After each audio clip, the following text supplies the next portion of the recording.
the villagers unearthed a coffin dating back 500 years. But just as they lifted it out, the wooden planks supporting the coffin suddenly snapped, as if the coffin itself refused to be exhumed. Then bats flashed across the sky, as if foretelling some dreadful omen. Yet the villagers paid no heed and carried the coffin upward together. Little did they know this very act would bring a terrible calamity upon them. During the coffin's transport, the rear right wheel suddenly failed, accidentally piercing a villager's leg. They dismissed it as mere misfortune, unaware the horror had only just begun. Back in the village, they tore off the iron chains binding the coffin and pried open the lid with a crowbar. What hit them was a wave of putrid stench. Yet inside lay no corpse, only an exquisitely carved wooden effigy. More bizarrely, the wooden figure was draped in countless treasures. The coffin's sides were plastered with eerie talismans, as if sealing something within. But sight of the gold clouded the villagers' judgment, ignoring the talismans and the geomancer's warnings, and sneaked back at night to pry open the coffin. They snatched the necklace from the wooden figure, but in that instant,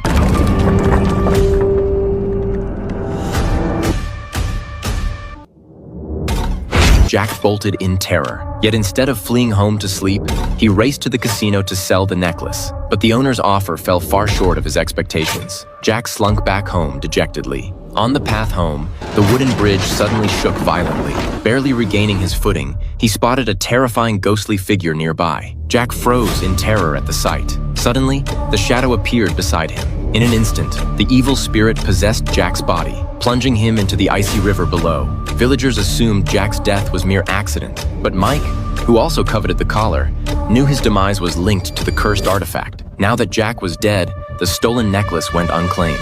Ultimately, greed overcame fear. Mike crept to Jack's body and cautiously lifted the white sheet to take the necklace. But in the next instant, a chilling wind swept in. The dead Jack's eyes rolled back in his head. Terrified by the sight, Mike fled home and hid in his room. He spent the entire day trembling with paranoia. Yet despite this, he still stole the necklace and hid it in a corner of the house, planning to sell it later for money. But soon he would pay the price for his actions. That night, Mike's wife opened the closet and happened to see the necklace he'd hidden inside. Thinking it was a gift her husband had prepared for her, she thought it was simply too beautiful not to try on. But unseen by Lisa, a terrifying ghostly hand appeared behind her. Lisa finally caught her breath, but the radio nearby emitted an eerie, strange sound. She hurriedly turned it off, only to be suddenly dragged away by an invisible force. When she slammed into the wooden floor and came to a halt, a bundle of hemp rope abruptly fell and automatically knotted itself, instantly wrapping around her neck. And just like that, Lisa was strangled to death. When drunk Mike stumbled home, the horrific scene sobered him instantly. Anna, Tom's wife, was tasked with preparing Lisa's body, but Tom, a compulsive gambler and spendthrift, couldn't resist taking the noose from Lisa's neck. Yet after Anna brought the noose home, strange occurrences began unfolding relentlessly. The baby would cry and fuss one moment, then stare blankly at the double bed with a foolish grin the next. Even when Anna knelt to soothe the child, its eyes remained fixed. At first, Anna paid it little mind, until one day, a fleeting glance revealed a terrifying ghostly figure amidst the crowd. Anna was so terrified she spilled porridge all over her clothes.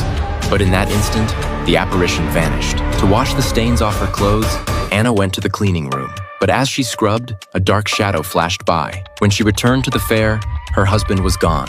Her child was being held by the ghostly figure, slowly fading into the crowd. Seeing this, Anna rushed after them, unaware it was the evil spirit's trap.